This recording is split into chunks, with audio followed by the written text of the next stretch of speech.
Yeah.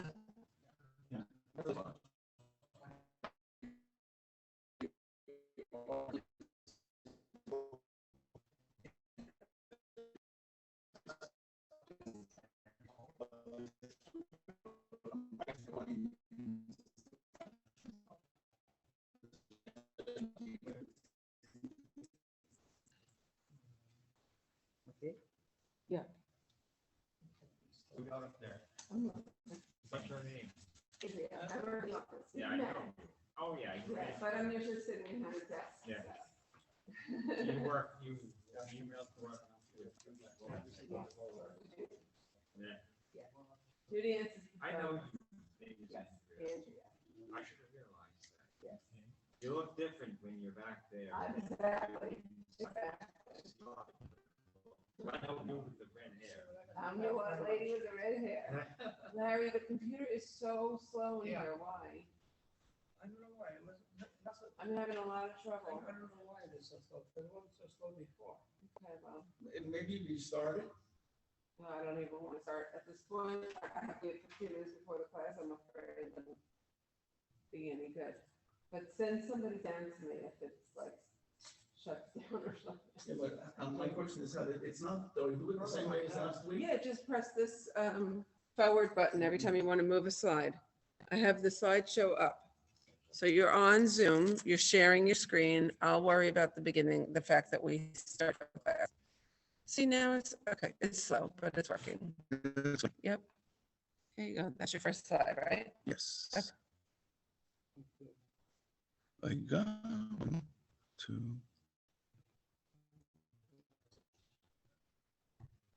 I'm a traveler from Sicily. Oh, Oh, the other computer doesn't have an HDMI. yeah, I know you did tell me, so. I have to order that. Okay, okay, because we'll definitely need that. But yeah, this, but it also says my connection is unstable For what? for the, when I was on Zoom. That's interesting. You have a lot of signal here. What's this doing? All right, well, maybe it's stable now.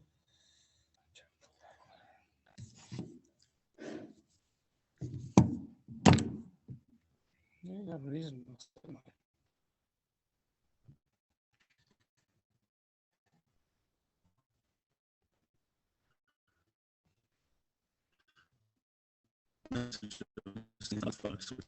Whatever I am 100% from Sicily, I mean, from both, is that how we're all back to LT side, and that's what DNA helps you with. That's amazing.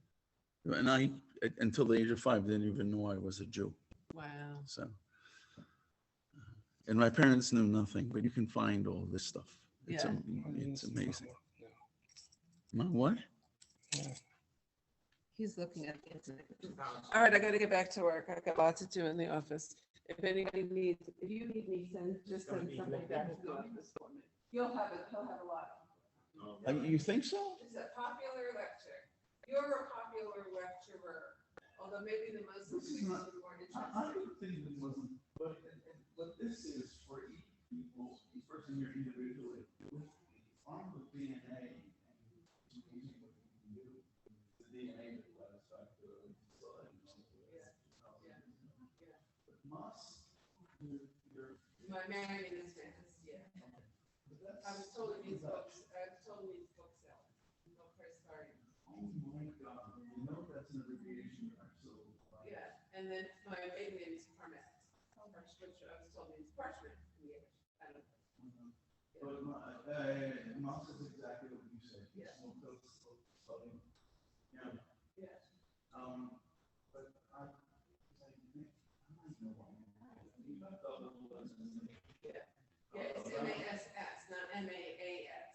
It's not really. No, it's M-A-S-S. Never mind. Yeah, Got it wrong. yeah, yeah.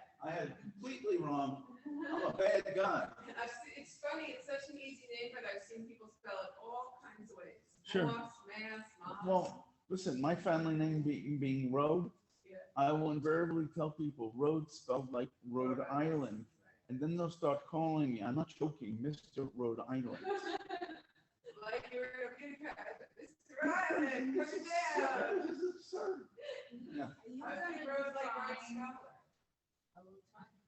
Am I gonna define it? I will. Believe me, all of these things, the bottom line, Oh my God. don't matter to choose. And this is true, that we all come from one source. That's what this is about. I am supposedly a pure Litva. Litva, you know what Lithuania is today? Lithuania used to be a huge country going down to the Black Sea. And Litva means a particular Jewish culture, which till the 16th century, when Waynesburg was south, this tiny little Lithuania is nothing. Belarus, Poland today, a lot of Poland, not all of Poland, is Litva. It has invertebrate. These are very smart people who are a bit sharp at times. The real money makers are the Louisiana, that's further south. Well, fair enough. But it is true, it's amazing that the brains are basically from the land and the money. I mean, it's a nice combination. Most very Jews are originally Louisiana. Yeah. And the proof of it is, if you look at the Yiddish and the Hebrew pronunciation, it's very close to Louisiana.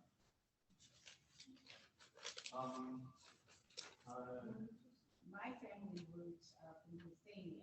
Where? Which was, You know where? my mother was from Ghana. Yeah, close to it. Close.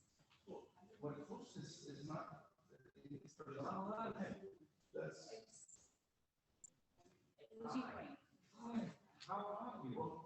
So when my grandparents were born, it was also Ukraine. When my mother, my father was from there. Oh, I And then it was the USSR, and now it's Ukraine. Same piece of land on the border of Hungary. So, put it this way, the town that you lived in had a roof, but it was in any. I'm still trying to figure out what's the common, what's the common. Who are these people? Well, it's more like. That's noise. It's most likely. Your parents not from here? What language? Oh, Czech. Yeah, it's the origin of the hospital.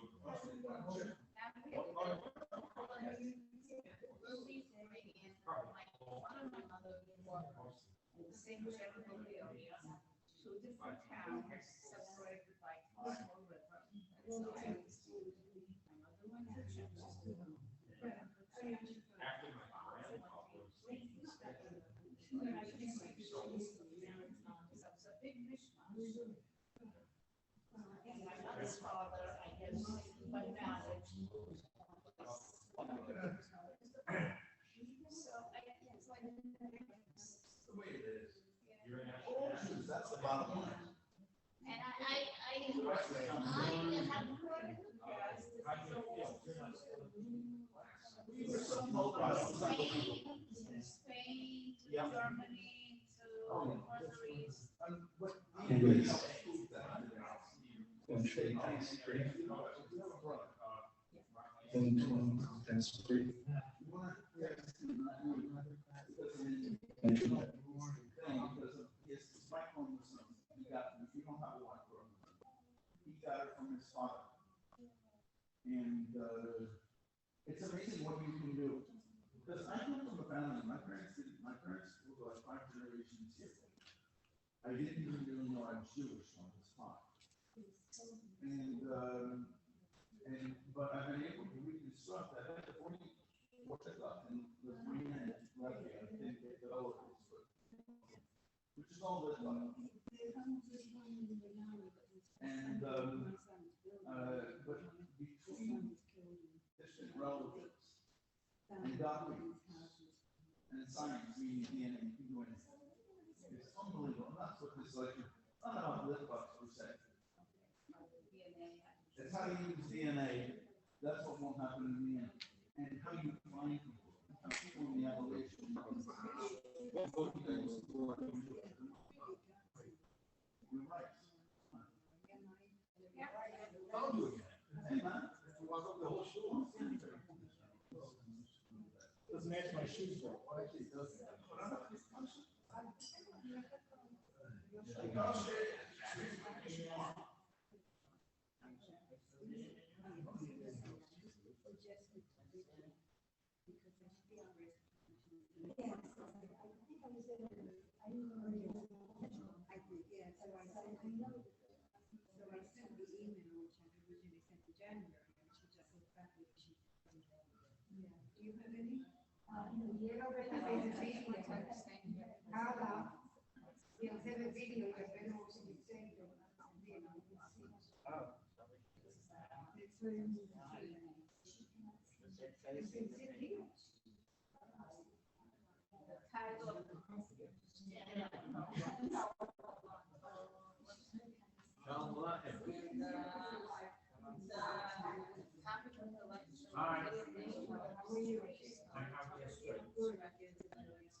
Oh, okay.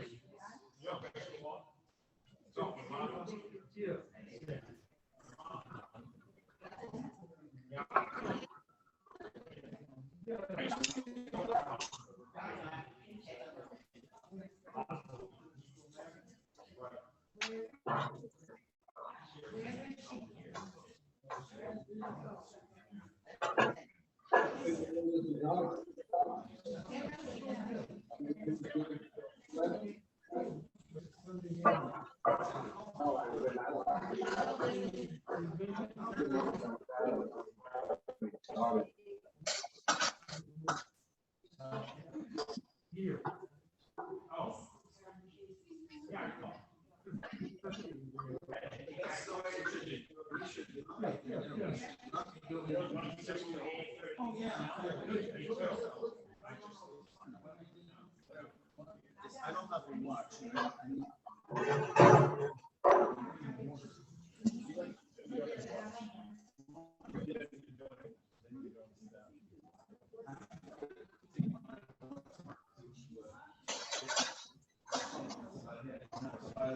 I gotta be out of here.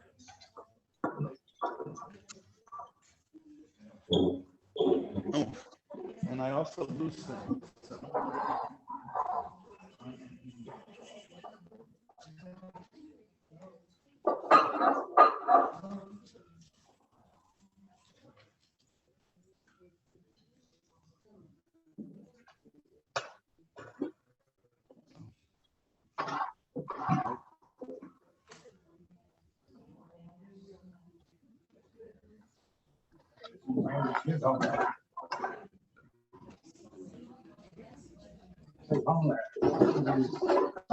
Ended up traveling lots of other places. What's going on here? You want to say something? I don't. Again, we want to welcome everyone for. Go find most probably. uh, Whoever is talking, now mute themselves, please. Okay, thank you. All right, Dr. Harold Road is going to share with us some, what I guess I would call it personal history. But it's, yeah, the methods I use, anybody can use, and that's why it will be interesting for you guys.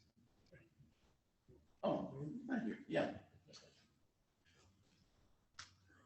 Now, can I ask, since I'm speaking to the mic, which I'm going to hold, I think everybody on Zoom should be able to hear this. As opposed to last week when I walked away from the mic. So, anyway, what I'm going to do is, this is not Islam today. I'm not going to talk about Islam and Jews in the Muslim world. I could do that. I've taught whole courses on this.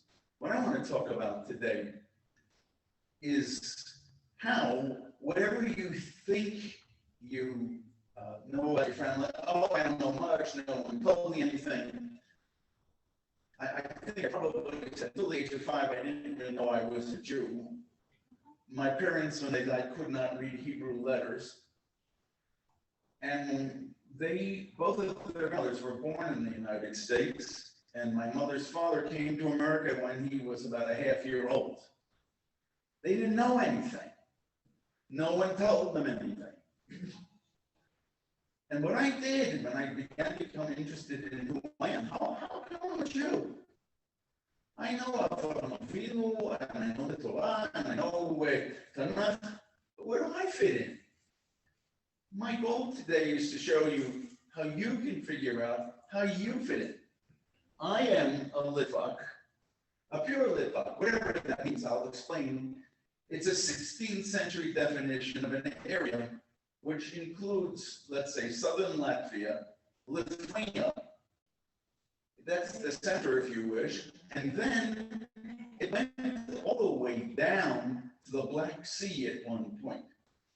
And a Litvak is a 16th century definition, not so much of land, but of culture. How you eat your filter fish. Do you put sugar? Do you put salt? No, I can only say thank you because I hate sugar. Thank you for teaching me. I don't know. Anyway, so the center, sorry. It is a Yiddish word. It comes from Lita originally, Lita, which means Lithuania, but not in that tiny little country of today. But it was a huge area way back when. It was an empire. It's not today. Now, it's a cultural thing. Galicia is a little further south. And that area, I now know for sure there's a line, which is both linguistic, that is language, you pronounce things differently. A Meidl and a Meidl, Pigaisu, Vogesu. The I is from the south, the O or Oi depends from north. North is the south in this case. So if you are from Hungarian origin, whatever that is linguistically, it means most likely most of you are originally Galicianers that moved into that area. But let's go back today, and I want to show you what you can do if you choose to find out who you are. And what you will use here is family lore, family history that you hear, documents that maybe your family has, and you'd be amazed what people have. In my case, the first cousin of my father had 57 first cousins. I knew there were many, I had no idea. I found almost all. And one of them had a Talmud, a copy of a Talmud that it ended up that not his father, but my grandfather, whose Yahrzeit is tomorrow, came to America and he brought it with him. In that Talmud, his father wrote the verse of all sons. I don't know where to find it. I said maybe it's in another volume, but no one knows if there are any more volumes. So and I found not only the dates of birth, and they have nothing to do with the dates of birth that were listed on the documents of immigration to the United States, nothing.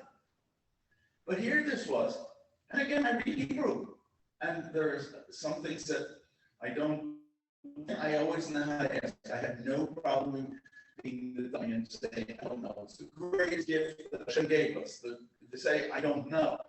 Because you're not showing weakness. What you're showing is the strength that I can go and ask different people, because people are embarrassed. Never be embarrassed. And the other thing is the way you pronounce things. People are embarrassed when they learn a foreign language. I can't say whatever the sound is. For example, which is the modern incorrect R sound in Hebrew. It should be like this. Hebrew originally the R would be the sound for what we would say maybe in English, resh, not R. But language changes. Anyway, let me get back to what I hope you came here for, and that is to figure out who you are and all that sort of. Now, we're going to use DNA, the most interesting tool, to figure out how a guy like me, who's and I finally figured out by looking at documents and citizenship records and all, where in the Lithuania area today my family is from. I was in for some surprises. We didn't yet know how to analyze DNA. I've been doing this since 1970. I started when I'm 20. That makes me 72 today. That is true. Anyway, what you all are looking at says our tree of life. It's Hayim, the tree of our family. What is this? Why am I having? It's a branch here that I picked off the ground. Now, we're going to talk mostly about DNA today and how you use it. Because again, that's how it's going to help you. Well, we all know from the Torah that in the Reshit that we are descended from Adam and Eve. Well, I can only tell you, believe it or not, what DNA shows is we are in fact descended from one man and one woman. And believe me, what you find out is you're going to learn all sorts of things that sound like they go against what is in the Torah, especially in the Torah. The truth is, just wait. You will find out how. Here's what he wants us to know at a particular moment, and with time, things become clearer. Anyway, if we look at the lower left, which is the word. Let's say this is the tree. We start from that man and that woman. And then it branches out. You see all those branches? And if you go about the third or fourth one in, you'll see that branch goes into smaller branches. And they go into smaller and smaller and smaller. They all come from the same origins, but they branch into smaller and smaller pieces. And they are who we are. They are, Adam had sons, and then they had sons. And now, what we have figured out for males, and for the moment I'm only talking about males, females you're included, don't worry, you'll see.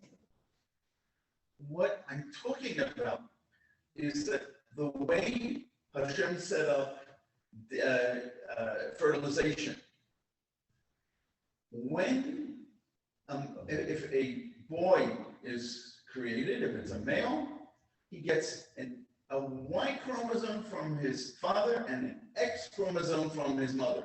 I'm not going to try to describe what that is, but know that if you, for example, men were sitting on the first floor, first row, for people who are listening, if you you don't have a Y chromosome because you're a woman. But if you have a brother, he does, and he has his father's Y chromosome, your father's Y chromosome. So if you can't test for that Y chromosome. But if you have a brother, or if your grandfather, your father's father had a brother who goes down and is a male alive, you can get that. Because all you have to do is test. The testing is unbelievably difficult. You have to take a Q-tip and put it inside your mouth and rub it against your cheeks, and you send it into a DNA company, and it's amazing what you're going to find out. We found that my wife and I are about fifth cousins. There's no way we're connected time-wise that we could have ever known, but DNA shows these things. Anyway, for the Y chromosome, the male chromosome, we're going to concentrate on that because it is much more, it mutates more quickly.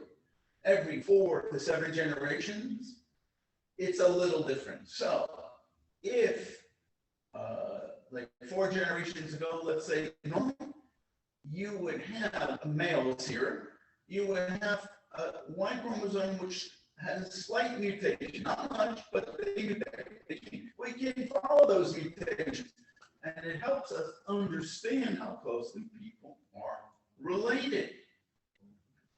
Anyway, and then sometimes, for example, I have a brother who DNA-wise is like me.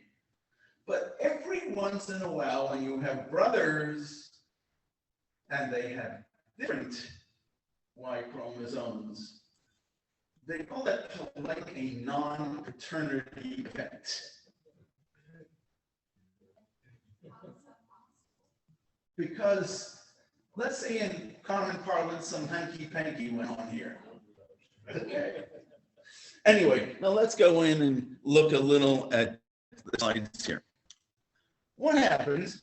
I do this DNA test, it must have been 15 years ago. And we know so much more today than when we knew back then. 15, what am I talking about? I did it in the, I'm older already, so I think I did it in the mid-90s. So it's certainly, that's getting almost 30 years ago. It's hard to believe. Anyway, I'm a pure Litvak, meaning I'm from the area I knew already from documents, family lore, from the Talmud that I mentioned and everything. On all sides, and I'm related to Lana, who's sitting over here, and Lana's sister. I'm sorry, Barbara. I'm sorry. I'm a horrible person. I forgot your name. Please forgive me. Anyway, so I got all that. So I know I'm a pure Litvak. That means I'm from the area around which is Lithuania today. It is a little east and north of where Poland. Above it is Latvia, and if you go a little further up, you get to Finland. And, it's 3 Baltic states, whatever. But you go anyway. That's all fine and dandy. I do my DNA test, and it gives me results, and it tells me, if we go back to that tree, of what sub-branch am I from? It does a country or something. It's like I'm from the tree, but then my branch out in one way, and then that branch has a sub-branch, which has a sub-branch, which has a sub-branch. Fun and dandy. That's all means nothing to me. I'm not a scientist. But then there is a form, if you choose to belong to, for your particular part of the tree. So I am on the form, and people start to write each other. I'm embarrassed, I don't want to write. Believe me, if they're doing the tests, they're looking for how they're related to people. And what do we find out? The people who have my particular thing have already done research. This is already in the mid-90s. And everybody comes together in Sicily. And if you look on this map in the center, in the south, you can see big letters Roma and Napoli, Rome and Naples. And then there is the border of Italy, and it's this big island. That's Sicily. How the hell did not?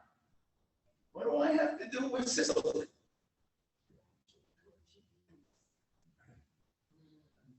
You will see. What do the dots represent? The dots on this map? Yeah. just cities, that's all. This is a map of Europe, more southern Europe. It includes, you see, on the lower left, it includes Turkey and Syria, and Israel. It's not on this map. It would be, if it were on the map, my problem, I should have done that. It would be in the area you see at the center top Berlin, go east where it says Polska, which is Poland, and then, it says it goes right above Belarus and above Poland is Lithuania. So it's up north. Now, interesting. Me, Sicily? Well, I'll tell you, I grew up, I didn't keep kosher. Philadelphia, and there's a wonderful Italian neighborhood. And most of those people were Sicilian. And so I knew people from Sicily, but I never thought of myself in any way connected to them. Boy, was I wrong. What happens? There are a bunch of guys who have begun to do the research on this. And if we look at the island of Sicily, under the word, if you look, I got you this on Zoom. If you look at the island, you'll see, and the extreme left, something says Palermo. Palermo is basically the sort of capital of Sicily. Now, under the E and the M of A and R in Palermo, it is a city called Trapani. Trapani. There are no Jews today in Sicily. Well, I have a very good friend. His name is Jonathan Thorop, T-O-R-O-P, like me, a Litvak. I said, Jonathan, where did this name come from? He said, we have a tradition in our family. It's from Trapani, this town in northwestern Sicily, right in the corner up there under the E and the R in the word Palermo. Okay, I get my results back. I now know, I'm confused. By the way, there's a street in Trapani, I've not been in Sicily, but there's a street called Street of the Jews. There are no Jews. But what happened? Sicily was about 10% Jewish until 1492. Anybody know what happened? The expulsion, Spanish expulsion. Well, what does that have to do with Sicily? And if you look at this map, if you go due west, all the way west, you got Spain. But Sicily belonged to the Spanish monarchy. So the laws of the Inquisition, they were applied also on Sicily. So what did the Jews do? As we did, some of them left, some of them stayed. I'm apparently descended from one of the guys that left.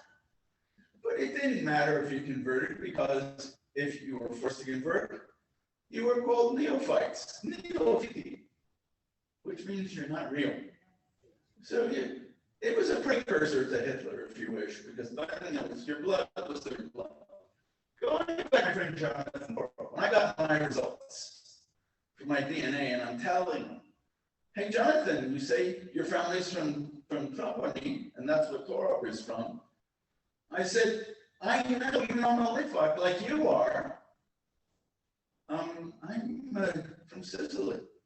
And he's laughing, and he said, Harold, could I do my DNA test?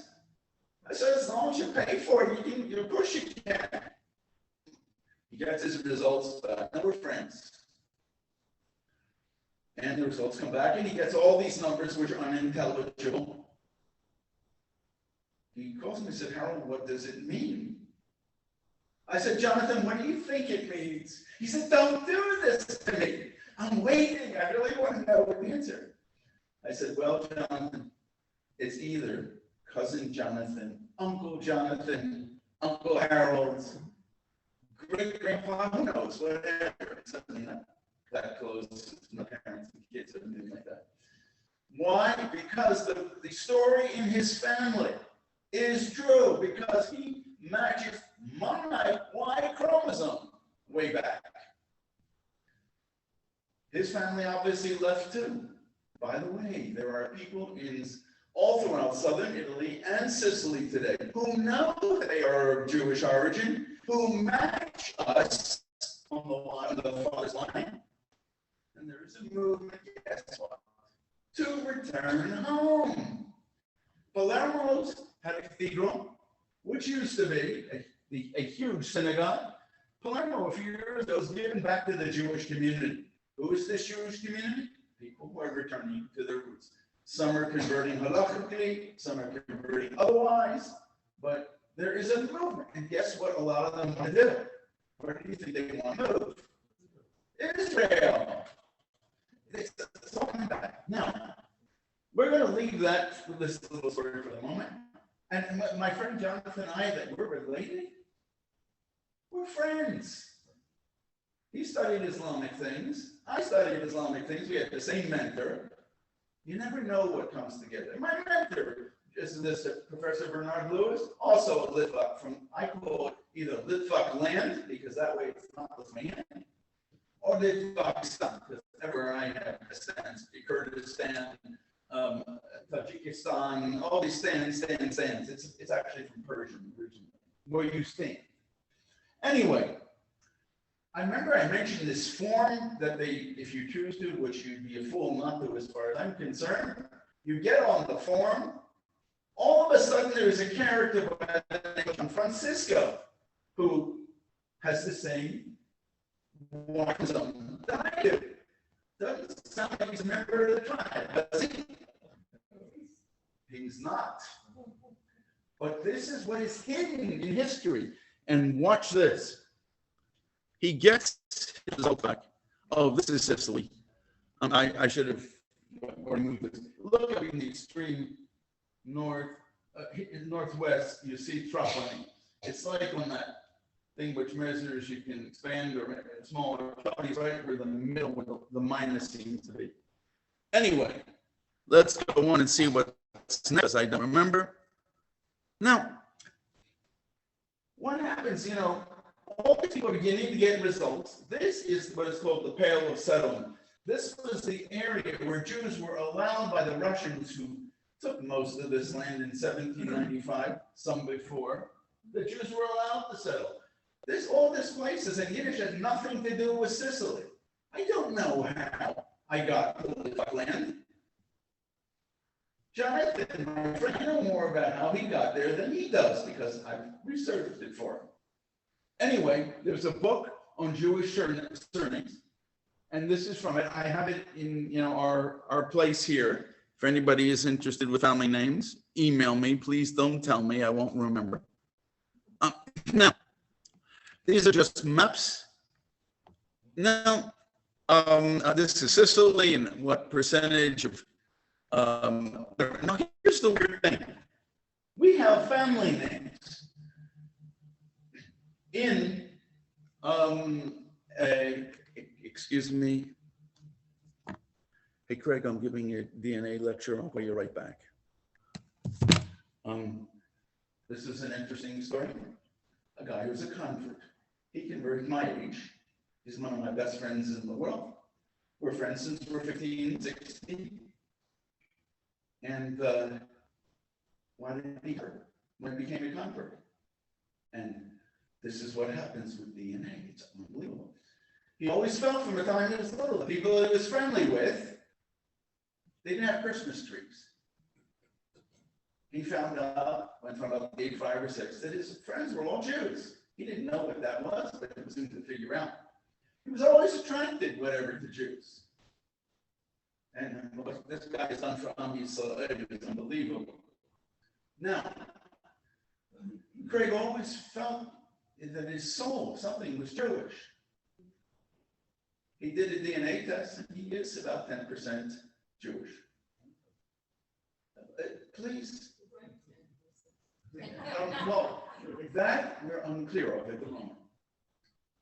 But what I'm trying to say, and what, he hadn't been in touch with his cousins for many years. He got in touch with cousins as you get older, we sort of are interested in these things. Let's find out Then he has 2 other cousins who converted, and the husband of another converted from Christianity to Judaism. What's going on in here? I don't know. We only have the facts. It's all interpretation. Now, if in Austria-Hungary, this order, sort of the late 1700s, they were forced years before state family names, and under the Tsars, it was already around 1808. Around that time now, maybe a year or 2. We don't want family names. Why do the governments want us to have family names? 2 things: taxes, it's easier to follow, and second, stealing your sons to be in an army to die for an oppressor who was your ruler. My family name is Rhode. The original Rhode, it's obviously changed, everybody says. That's not really, it was Rhode. Why do I know that? It's written in that Talmud that my grandfather brought over that I mentioned earlier. It's Reish, Aleph Komets, Dalet, Ein. Ein is A in Yiddish. Aleph Komets is O, Rhode. That's how it became Rhode. It's, now, why do I say that? I couldn't really find otherwise. Excuse me. From people who understand the history of names, a lot of names are of females. Ayin, Onion, Balin of Bela, Fradkin from Freda, Rivkin from Rivka. That in is a Slavic ending, meaning Russian, Polish, all that. The men studying in Yeshiva, the women running the markets. And so a guy walks down the street. Who is he? Rivkin. He belongs to Rivka. He belongs to Balaam. That's 30% of Jewish names. Rogan does exist, but it's not me. I, for years, trying to figure out what my name is. Now, the interesting thing is that the thing of the Jews of Italy, and that in this case includes Sicily, I wondered, a lot of them have place names as family names. So I wondered, maybe I can find a place which is Rhoda or something like that in Sicily. And look, when you see right in the center with the arrows, it says Rodi Mici. There is a place there. I don't speak Sicilian. I have a very passing knowledge of standard Italian, but I have a friend who was in the Italian parliament. She had her aide get onto it. She calls the people in Medici. They used to have Jews there before 1492. Did I have that family name already? Because Italian Jews many times had family names way back when. Did my family bring it all the way up to Litva? I don't know. But these are the questions, at least I think they are now. Anyway, now, here comes the monkey wrench, the beautiful monkey wrench. I mentioned John Francisco. There's a cousin who was also Mark Franciscus. Oh, Rabbi, thank you so much. I always forget water. My wife always reminds me and I forget. What happens? John Francisco was about an hour before Shabbat one Friday many years ago, and I had this recorded. I have his email address because it's on the form that once you get your DNA results back, it's there. So I wrote him, I said, could I talk with you, please? He said, sure. He writes me his telephone number. I call him. I said to him, this is by and large the chromosome that we have is Jewish. It's about 7-8% of Ashkenazi Jews have this. How do we know that? The more people that test, the more we can figure out. And the number goes up and down between 7 and 8%, something like that. He said something like, oh my God, he's excited. And he said, do I have a story for you? He said, I grew up in the Appalachian Mountains. My family, he said, has been in America since 1709. How do I know that? He said, we have what happened is that we were living beforehand in Switzerland. And we had religions. We didn't get along with the locals. And William Penn, that were Pennsylvania, William Penn offered my family, my ancestors, obviously, a plot of land. And we took it. We came to America. They're Christian as could be, whatever that means. Okay. I said, do you have any idea, by any chance, where your family is from before Switzerland? He said, absolutely. What do you think he said? You got it, Sicily. I'm like, I am blown away, but this hasn't even ended yet. I said, okay. I don't want to tell him anything about me yet. Meaning that I don't want to influence anything he says. I don't want to repeat anything he says. And he says, then, he says, and the reason they came to Switzerland was the same story. They had religious problems with the locals. They hated priests or something like that. Sicily's Catholic. And then he said, and here's why the story becomes even more interesting. We grew up in the Appalachians. Appalachian Mountains, the mountain range really from, I know it's certainly in Virginia and Maryland, in West Virginia. He said, all of a sudden when we were little, and if he's still alive, he's probably in his early 80s, because I'm 72, about 10 years older than I. He said, all of a sudden, there's these strange looking group of people who came into our town. We had, there were people doing vacation that are like this.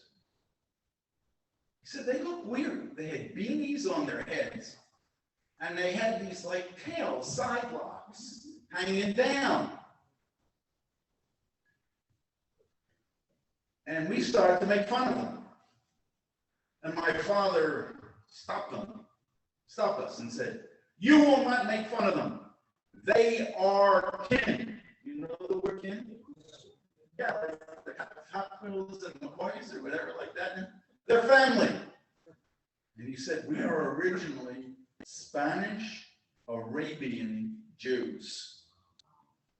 You never know what's hidden by anybody anywhere. This, you want to call it luck? Half the time in life you make your luck. Anyway, he said, we used to have another name before Francisco. I said, what was it? And he says, I'm going to give it to you. And starts to laugh. I did not want to say what he said because I did not want to influence what was in his mind. I said, would you spell it for me? What do you?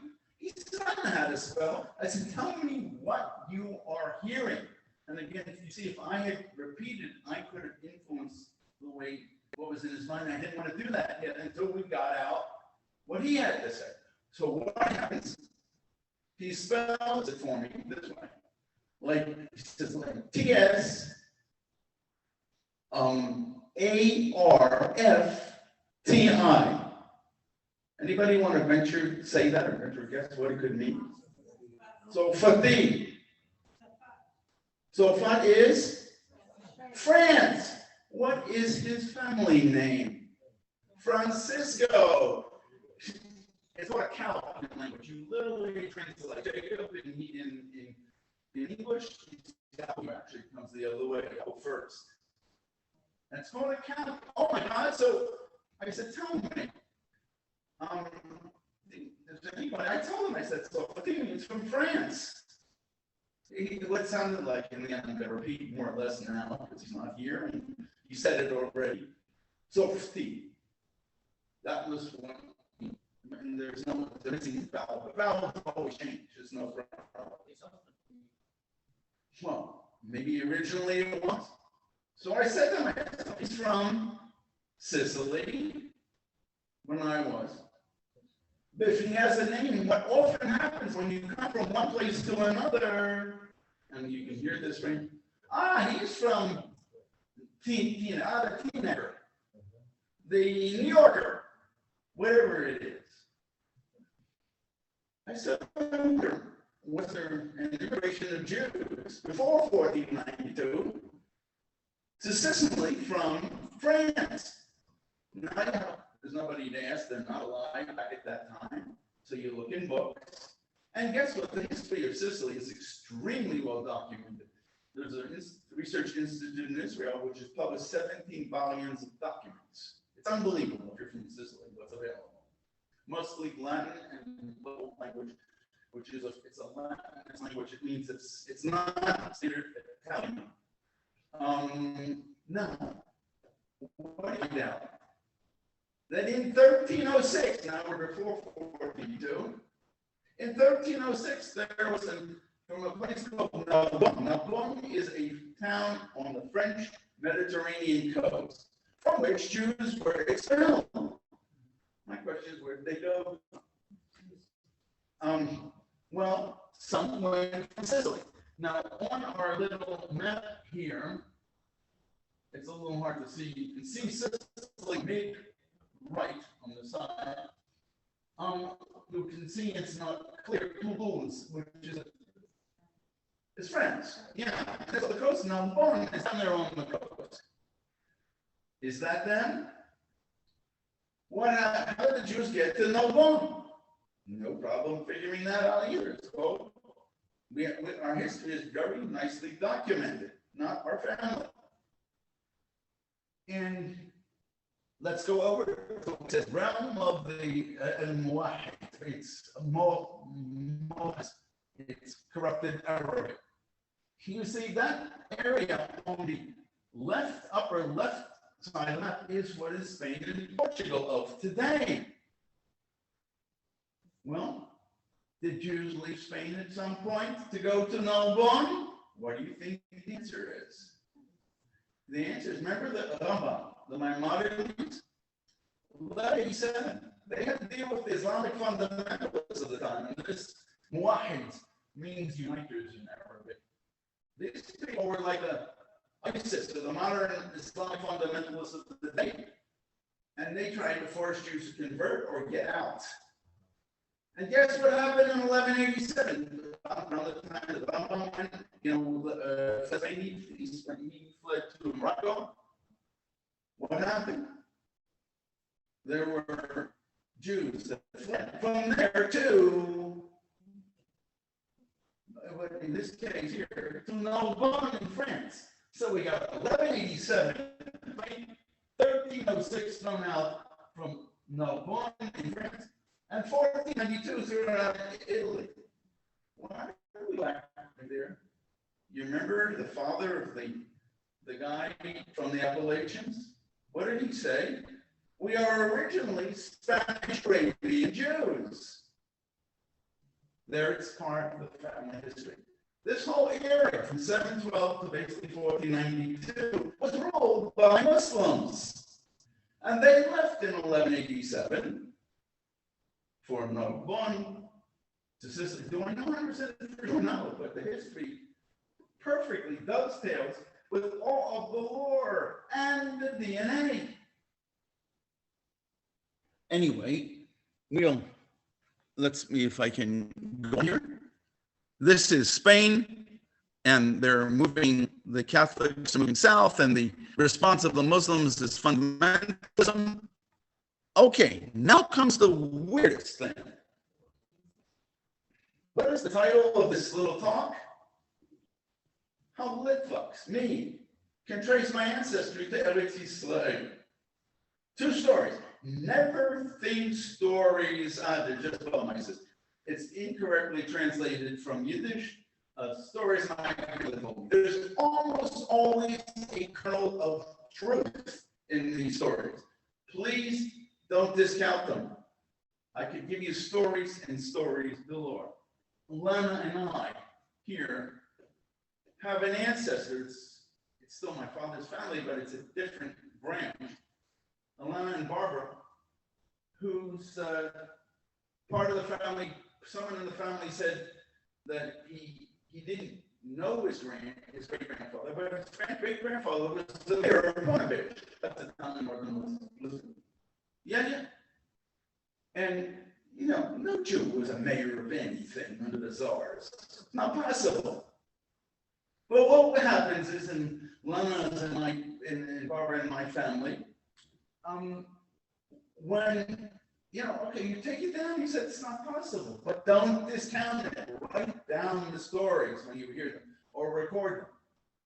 When you know it, when the archives from the Soviet Union fell apart, and we had very great assistant archives in Vilna for the Lithuania area, from Portbridge, the town that our family was, this part of our family comment is from, the head of the Jewish community, Starosta, the elder of the Jewish community, was none other than my great-great-great-grandfather, and I think it's great-great for you guys if I'm correct, I can't remember, Avram Timochovich.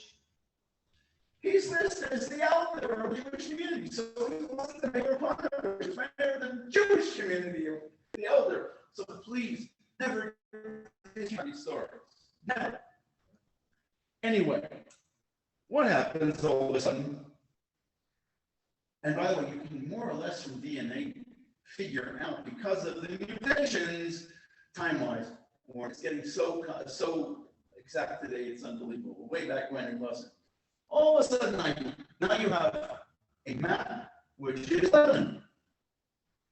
What does Lebanon have to do with the story? You realize that the borders of Israel today and the borders of Eretz Yisrael are not necessarily the same. Eretz Yisrael at least went up 15 kilometers or so, what is that, about 9 miles north of the border of Israel today, and that was the land where Israel had the Sulebanese army until they created in the 80s, which of locals there. So what do you see? What happens? There are people from Beirut. Beirut is the capital, and that's in the center, little low of the screen. It says there's a little blue dot there. Some people from Beirut go to Canada. And besides producing the marvelous truck drivers, it produced this guy. I mean, so he does a DNA test, and what happens? He is like me from the same male line, but about 2,000 years ago. I think they're in Montreal. If anyone's in Montreal, the name is Nuss. I think that name. When it happens, that's very nice. Now, it's interesting. So some of my friends who originally did the research on Sicily, what do? They call this guy, and he is originally from southern Lebanon, the area that was part of Eretz Yisrael, and asked them, do they know anything about your family? Oh yeah. Before that, in the 12th century, we're from an area called Haran. Haran, remember all our jokes about Chelm? Haran is where the Arabs in the Middle East, anybody in Haran is kind of stupid. Actually, they're quite smart. Now what happens? We left Haran in the 12th century, and we went to what is today southern Lebanon. Remember, he's me. About 2,000 years ago, he got share on the male line, same male ancestor. Fine, everything stops perfect, and in genealogy, it's really, shall we say, things that women might find more interesting, because women are prepared to wait, men want it now, probably based on biology. Genealogy, you get the information, you hold it, and you never know what's going to happen. You never know when something is going to become relevant. Do you all remember there was a flotilla, a Turkish flotilla, that went down to Gaza? I think it was 2010 or 11. Well, whenever it was, on that day, you say, why am I talking about this? You'll see, everything is connected. On that day, I'm standing on the Lebanese border in Israel with a guy who used to be, he's retired, he knows South Lebanon from the military, Israel, from the military like the back of his day. He's pointing all sorts of things. Why does that interest me? My PhD thesis is about 16th century, what is today northern Israel and southern Lebanon, using the Ottoman Turkish documents. That's, and we were able to figure out a lot of things. So I was never in Lebanon. I've still never been in Lebanon. And he was pointing out all these places. All of a sudden, the cell phone rings. Hey, the Turkey, which, you're an expert on these things, on the flotilla, on Turks and all that. Will you come and can we interview you? It was a TV station. He said, I'm on the Lebanese Israel border. He said, can you get to Kiryat Shmona? He said, probably 15 minutes, which is in the finger in Israel, which juts up. So we go there. Now he is being interviewed, and I'm sitting on the side waiting for him to finish. I'm sitting next to a guy who I can tell, and the language is Hebrew. I can tell from his accent that he's originally from southern Lebanon. Why do I know that? It has to do with the way he pronounces letters. If you know in the Talmud, somewhere it says that if you cannot be a tzibur, you can't be dominating if you can't distinguish between Aleph and Ayin. Yeah. Now, there's also another thing. That area doesn't distinguish between a taf and a tet. Do you hear the difference in the language of tet and tet? Tet is the taf. Tet is the real pronunciation. Tov is the word for good in Hebrew, not tov, but a taf.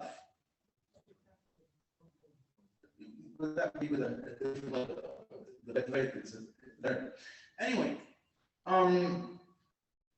and I can hear, that's how I can hear in his pronunciation that he's originally from Southern. It's certainly Arabic, but he has this particular thing in his accent that I can recognize. I said to him the following question. I said, tell me what's like to live among Jews, because he's clearly not Jewish. He's from Southern Lebanon. He's Christian. And he tells the following story. It's going to sound like a Baba Misa, and you will see the end of his mouth. He said, I'm from Mars Ayun. Mars Ayun is a little town that if you're standing in the Tula, which is the point of the finger at the very top, and you look down to your right, it is down, because it's way down there, is Mars Ayun. He said, I was thinking of converting, but then I remember my father, they're Maronite Christians, very, very well with the Jews, an emotional one. He said, I wanted to convert, but I remember that my father said we were originally Jewish origin. What are we finding out from the DNA of basically the southern area of Lebanon? And a lot of the Muslims and Christians, a lot is about 15% or so of what are today called Palestinians, and the Arabs of Israel, who are also calling themselves Palestinians. Guess what, guys? 15 to 20% share the same DNA, same lines as we do. What happened here? Why did Hashem do that? Hashem knows the answer. I do not. All I can tell you is, you remember that when we lost to the Romans and they carted us all off to Rome? We were 2-3 million people. There were no boats to carry that many people. So who was carted off to Rome? The ones who could lead revolts. They are the economic, religious, political heads of our people. There was more thing, the economics, religious, political. I don't remember what else, but my mind is, as you all know, because with time, whatever, things, whatever.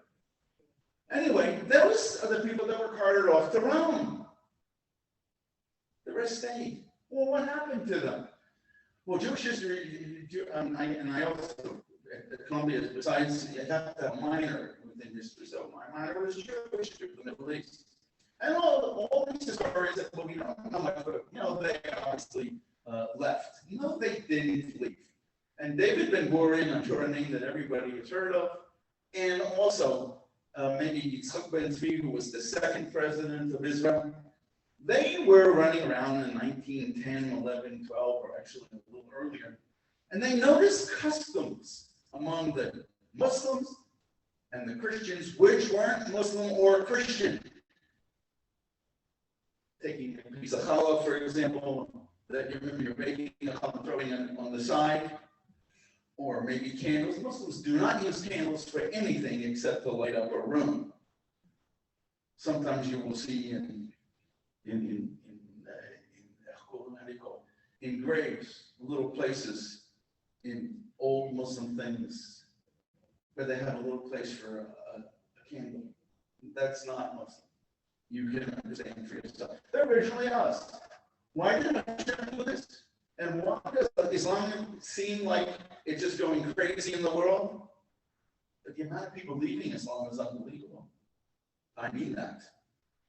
I mean, this is my real thing in life, what I do. Islam. So what happens? Did he put them there because maybe they'll eventually come back? I don't know. Among the people who are descended from Spain, who converted to Christianity, you won't believe the amount of people that today are descended from these people, from the people who converted. It's about 150 million people in the world. About 10% are aware and interested in the fact that they are Jewish, that they're of Jewish origins. There are problems here. Bureaucracies take a long time to change, but there is clamor within these sort of things. In Israel, there are ways in the Talmud that if you are of Jewish origin, there is a special Zela Yisrael from the seed of Israel to help them come home a little differently. Let's see what happens with time. I don't know what the answer is. I am not a halachic authority by any stretch of the imagination. Anyway, let's go back to my Lebanese new friend. It's the only time I ever met him, unfortunately. He tells me the following story. Great Baba Maisa. What's the Baba Maisa? He said, I wanted to convert, but my father told me, as I mentioned before, that we're of Jewish origin. And so I decided not to, because if no, we are. I said, and I remember this other guy, remember I mentioned the guy from Rhode Routes in Canada? I knew about him. I said, you're from Ireland. Do you know where you were from before then? Oh, he said, absolutely. In the 12th century, we were from Haran. That same place that the guy long before who was tested him. You put it all together. There is something to this. And now he tells me what is fanciful appears to be Middle Eastern story. He said the CIA, back in the late 80s and 90s, was very interested in why the Maronites, Maronite Christians, felt so close to the Jews. There's a long history here of this. And they asked the Mossad to go and take blood samples from the Christians, from the Maronite Christians of southern Lebanon. And they found out that they were related. I don't understand this. And it was a time before we had simple DNA tests. All I'm telling you is all this looks interesting. So am I distantly related about 2,000 years ago from Litvak land, around Lithuania area, to these guys here? The answer is yes. Do I know how? Absolutely not. Are there documents? Well, documents, unbelievable thing. Basically, at the end, the result is, here am I, a pure Litvak, whatever that is. We realize nothing is pure. We Jews are one people. We left remnants of DNA all over the place. And if you look at, for example, what happens now with the creation of Israel, and 2 generations later, if you wish, the intermarriage between Ashkenazim and Sfaradim and generations today is similar to what it was 100 years ago between Litvaks and Zionists here in this country. Who would dare, man? Oh my God. But in our years, there are people who are already descended part this and part that. And no one today knows anything. What they are is Jewish. And one other thing I will leave you with the DNA is that the DNA shows we are one people, and the Ashkenazim and the Muslims, most, 15-20%, most are nothing more than immigrants. And they came because the area was called Amal. Is Ima, mother. Amal means an Arabic word for work. To work out, and he would eat damit, to work out the exercise. Thank you. I'm very poor at translating between languages. I'm awful. I got the thoughts in my head, but they're jumbled. I could never be a good translator. Anyway, why did they come? Because the Jews, a lot of what we call the Palestinians today, crossed from the east, and the Brits never took surveys of those sorts of people. They didn't need certificates. In the 20s, 30s, 40s, the Jews had great medicine. Their economic opportunities, but they didn't. That's why that's who most of the people were Muslims, not the Christians per se, but the Muslims among the people that we are called today, or choose to call themselves Palestinians. They're not from there, but all their families who know, many of them. And wait, I'm only talking now on the male line. I have not talked at all about the female line. They are us, and we are them. Where is this from? Everybody's heard the name Moshe Dayan, which you've heard wonderful things about. There are other less wonderful things about him. The problems in East Jerusalem of today. He decided that he wanted to dilute the people who were running East Jerusalem, all of whom we could get along with. And he brought in the riffraff of Hebron. Most of Jerusalem is originally from Hebron. They did nothing but they overturned the apple cart and created problems. But he did something else along the same lines. At the end of the 6-Day War, when Israel had all of Judea and Samaria, at the time being called West Bank, around Hebron, there were all these families who know that they are of Jewish origin, deeply know. And one of them is called Yata. They came to Moshe Dayan, who, since he was the defense minister, was the military ruler. He said, the elders came and said, we want to come home. And is there a Yiddish phrase? I don't really know Yiddish. Of sorochis, like we got enough things to worry about. Yeah, we don't need this cake. Guess what? If they're rejected, they become Israel's most fanatic enemies. How do we know? You remember a few years ago there was a bombing in Tel Aviv in a marvelous mall, Sarona, in the Sarona Mall. Okay, who did this? 2 cousins. Where are they from? Yata. And what is their family name? It's Muhammad. Anybody know in Aramaic? What is Khamar or Khimar? Wine. Tell me, how many Muslims you know who drink wine? They're not allowed to. In fact, if you go to like some of the supermarkets in Jerusalem, the Arabs, to check out, but they don't even want to touch the bottles of wine. How do they have a name like wine? Winemaker. Khamar is winemaker in Arabic. Sorry? In the historic Hebrew, it's also in the Talmud. It is? I didn't know. So what's the story? These people, what happened? They went from, please take us home, take us back in, to, fine, you're gonna say no to me? I'll show you what I can do.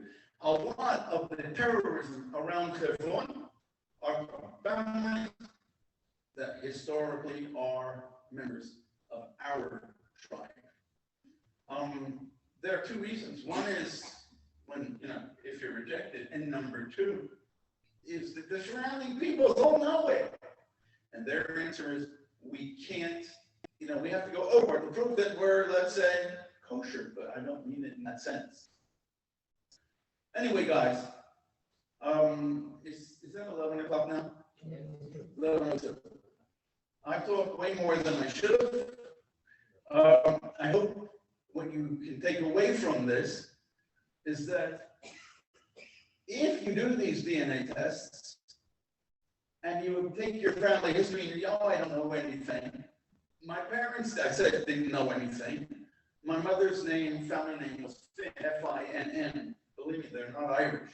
And by the way, the few Irish Jews that there are all Litvaks. But they're not us. Oh, it's not true. Mayor Briscoe was a 6th or 7th cousin to my mother. Between DNA and documents that we're getting out of Lithuania, we can put it all together. He was the mayor of Lord Mayor Briscoe, whatever.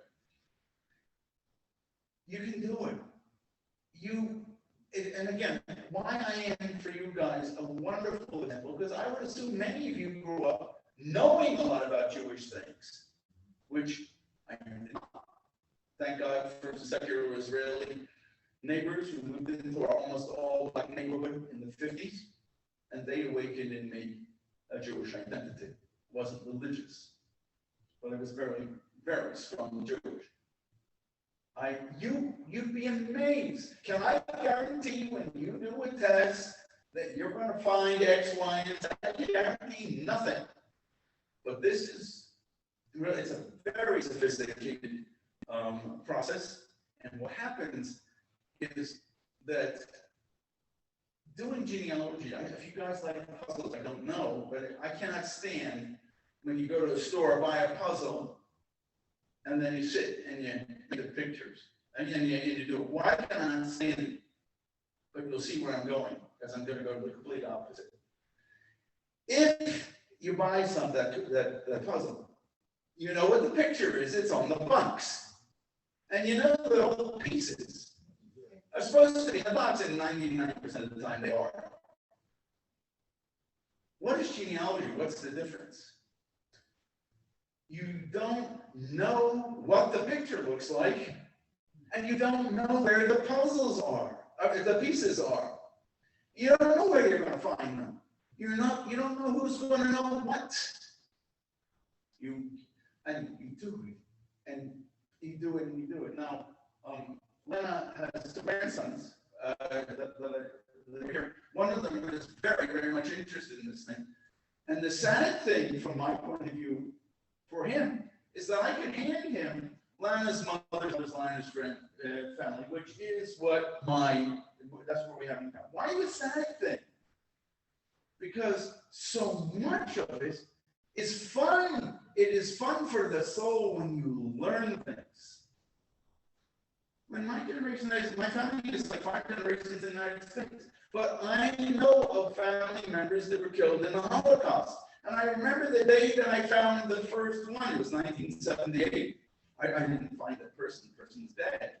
But I found a cousin, a woman's best friend in Givatayim in Israel. And I walked out saying to myself, oh my God, on one hand, all the stuff that I learned about Jewish history is mine. The Holocaust did affect my family. And I wanted to, my first reaction was I wanted to get the first, let's say, F in German that I could for what they did to my family. It is a way of bringing people home, of helping them connect. When Lana and I first met, which was 1980 something, 1986, The people who put together this big family reunion, we got about almost 100 people from all over to come to a haunted house in Philadelphia, outside of Philadelphia, which is now a Chabad house. It certainly got unhaunted. It was from the time of the revolution. And the three women who put this thing together, because I cannot organize anything, the three women who put this meeting together could have cared less about family. But they realized that they weren't members only of a family, but of a clan and a tribe. It's, wow, this became really interesting. You don't know what is going to flip a switch in the brain. You just don't know. Anything's possible. Questions, or maybe it's too late already. I don't know. You mentioned on the male side. Is there anything comparable on the female end? Absolutely. Very, very good question. The female, I just use this because it is easier to use this because the mutations are much more quick. What you can test for the female is called mitochondria, which is, for one better example, take a raw egg, part of the raw egg, which is feeding the yellow part, and the mitochondria, the way fertilization works, and we have to ask the guy upstairs because we don't know. All we know is that when fertilization takes place, the egg only gets the mother's mitochondria. If, for example, on wherever the sperm from the father, the mitochondria of the sperm does not fertilize the egg. It's not part of the egg. None. The result is you can test this mitochondria the same way that you can the Y chromosome. Now, which means you have your mother's Y DNA, and you have children. They have their mother's mitochondria, and it's very stable and it goes way back. It's hard to use, but it has tremendous. That's why I said to you before, if you have a brother, because we can get the Y chromosome and everything else from a woman, you can't get a Y chromosome, so you can't get that particular male line. This is why the Jewish religion goes by the mother. The mother is definitely there. Oh my God, is the mother there? Yeah, there's no please. I'm saying, I went for the thing. I can tell you that for Ashkenazi women, for Ashkenazi Jews, excuse me, about 96% are descended of 4 women who were in Europe already at the time of when we went to Rome. And the 4% are descended of lines which are already way back Middle Eastern. My mother is that line, but most Jews, most of the rest of them, nobody has that line. My father didn't have, my father's mother was one of those 96 percenters, let's say, that I mentioned. Here's another thing. You're trying to find how are 2 people. There were 2 women 100 years ago from a village in, I'm going to just say, and are they related? Are their mothers related? Because at the point beyond which we're going to lose family names, and we're going to certainly lose, more likely, we're going to lose female names. And you can tell if they are this branch or that branch of those 4 women, whether they are related or not on the mother's line. So there are tremendous uses of it. Please do not, I'm not in any way saying, I've done all my mother's line as well. My mother's father died in 1967. No one was doing anything back then. So Why have a meeting on DNA? We didn't have to do this or to examine this. So what happens? Examining, just to make sure it wasn't my wife that was examining. How do I get my mother's father's line? He's long dead. He had one brother who had no children, and no women, and there were two sisters, and they didn't have one room. So how do you do it? I went up the line. I was only child, she had no brothers. My grandfather had a brother who had no kids, and he, there was only one child from my grandfather, so there was no way to get a Y chromosome from that. I go up to the next generation, my great-grandfather on that line. I couldn't find anybody who was a male descendant. I went to the great-grandfather. That I had all sorts of people in Boston, and I found male. Finn, again, was my mother's maiden name. It was originally Puzzle. My mother had never heard that name when I found it.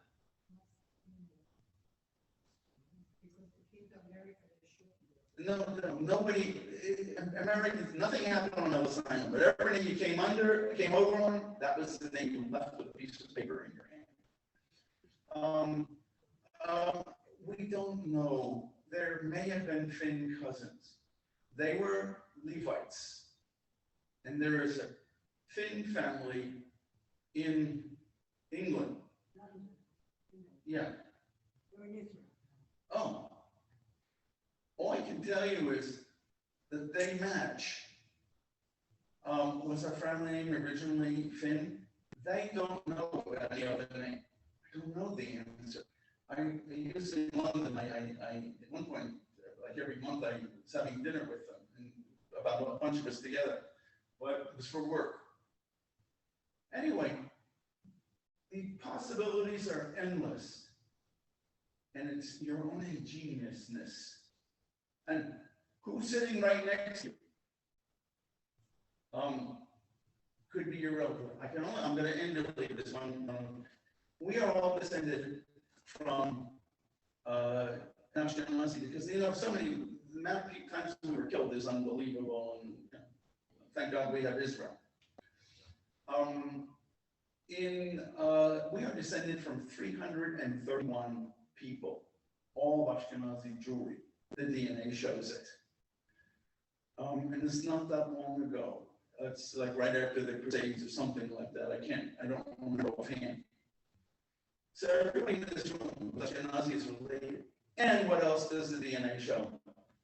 That we're all, again, we go back to 2,000 years ago to what is Eretz Yisrael. And for most of the Oriental Jews, guess what? We go back about 2,600 years, and we're related. We are one people. And the kibbutz of New York, the ingathering of the exiles is going on in Israel. All it is a recombination of all the DNA and whatever. It's miraculous. Yes, ma'am. Do the Philosophies have DNA that's similar to other Jews? Do the Philosophies have DNA which is similar to other Jews? You don't understand my answer. They and some of the Ammonites. It's much more ancient. It's very ancient. We'll leave it there. Because they try to figure out if that Jews old. It's a very big problem. Maybe they're the real ones and we're not. Okay, I can do 5 more minutes because I gotta take my bus car. Two to the end. Two to the end. Regeneration. And more. So the number is huge. It's not possible. Look, I'm gonna tell you, I found out I'm descendant of Russian, again, completely secular, whatever like this. I can explain it, it's for another time. if you take, I'm 29 and 27 generations. Why that? Because I'm descended, he had 3 and possibly 4 daughters. I'm descended from 2 daughters. One's 29 generations, one's 27. If you do, as you said, 2 to the end, that is going to come up because all of us, we think, have 2 parents, and then 4 grandparents, and 8 and 16 when you go there. You're going to get to either 80 million or 160 million people. If you're not related, then you couldn't have. There weren't that many people in the whole world back then. Bottom line, there's a ton, we're all descended of tons of cousin marriages. Did you ever meet the one which wrote about Carmen? I did not, but one of his wives was distantly related to My grandfather was his cousin. Harold is his cousin. Just a true, my son's DNA test, and he was 90 whatever Jewish and 1% Inuit Eskimo. that those tiny little percentages. I'm also Black African, but now they mean 100% Ashkenaz.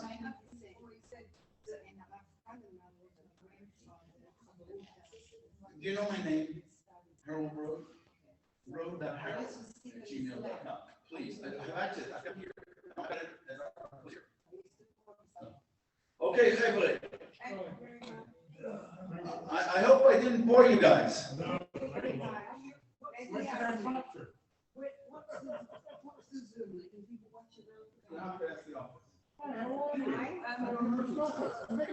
Rabbi Green. When I find, just with the Eskimo, my husband had very little without being rural. Most likely. Eskimos and all rural, and they came from Lithuania. No, the West Coast did not come from Lithuania. Eskimo, would you say Shaitu and Shaitu? I was taught Shaitu because. No, Shaitu is Galician, it's forward, it says, but in English it's Shaitu. Okay, good. But it's funny, it came up the other day and somebody said, you say Shaitu, that's English. Because in England we say Shaitu. Okay, but he's gay and he dies. I'm gay and he's and so that because my husband was lit, my mother was right. And my husband was a Galician. Yeah, we love him. So we love to put salt or sugar on the light. Okay, and my mother went to school, we filled the fish with sugar. Of course, that's the Polish way. Okay, you got one more next week?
Stop rolling here.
Aí, 1, 2, 3, som.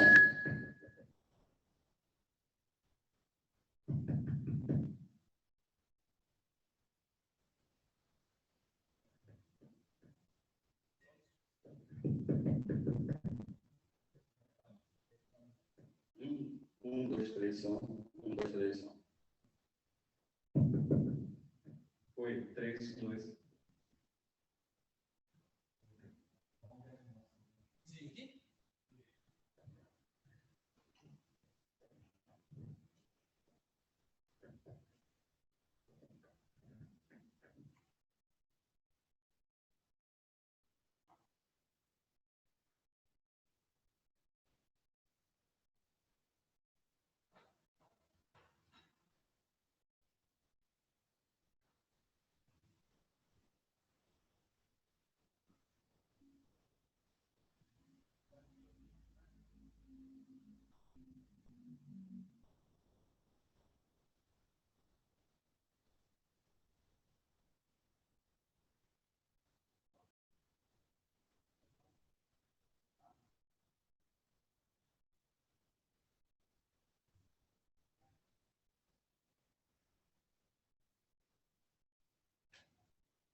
Então, só para revisar, né?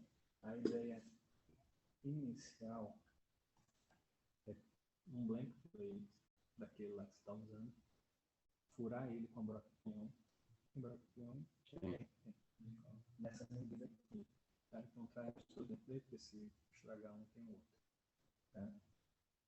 O ideal é prender ele e furar aqui para ele ficar mão na mão, tá? E o fio vai passar por dentro dele, né? E ele entra por fora. Vai ter um parafuso aí. Vai ser o fêmea, né? Tudo macho. Tem fêmea. Né? Vai parafusa ele, parafuso pretinho mesmo. Só que se não ficar bom, se vocês verem, o cara vai tirar o negócio. Ele tem uma pressãozinha, né? Pra entrar com essa aí. Vai cá, aí usa esse aqui. Daí vai ficar uma extensão. Mas tá ruim porque ele fez na extensão, né? Isso é o problema. Aí cai lá pra dentro, não consigo pegar depois. Se for colocar a extensão, deixa o fio. Deixa o fio grande, né? Mas é melhor o outro. Ele vai fechar essa tampinha? Não, não precisa fechar não. Se for o negócio, não deve fechar por conta do parafuso e do derretimento saindo para fora. Eu acho que se for fechar, tem que tirar. Se for aí, Fecha. Não, ele fecha. Um plate aí. Fecha porque tem um recesso. Tá, tem um espacinho de novo. Ok. Então, vou deixar isso aqui. Pode ser que eles voltem aqui atrás, tá? Eu vou terminar de fazer lá, a gente puxar um negócio do ar lá. faz logo esse antes do ar. Melhor, né? É porque tá livre, né?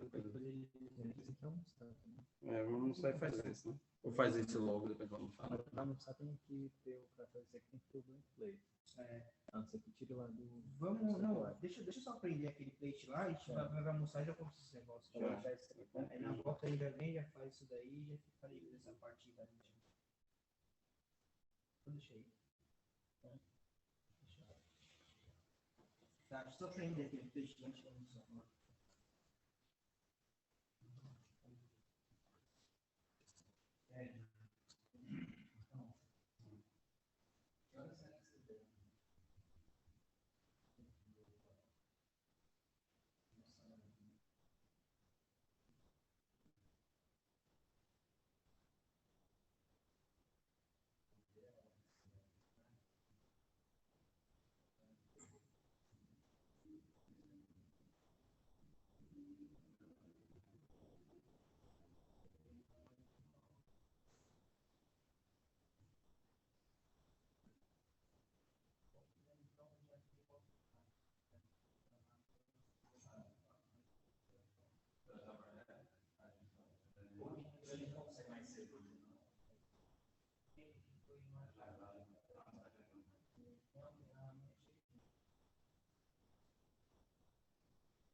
Well, it's new. It's got that new, it's got that next one smell.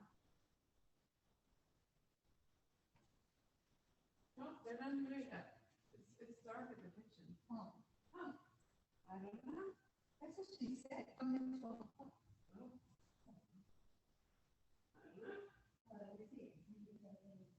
Where is it gonna be, the passion show? I was thinking, yeah. When is it, on Wednesday? Yeah. All right. I'm assuming Jason knows, oh yeah, he's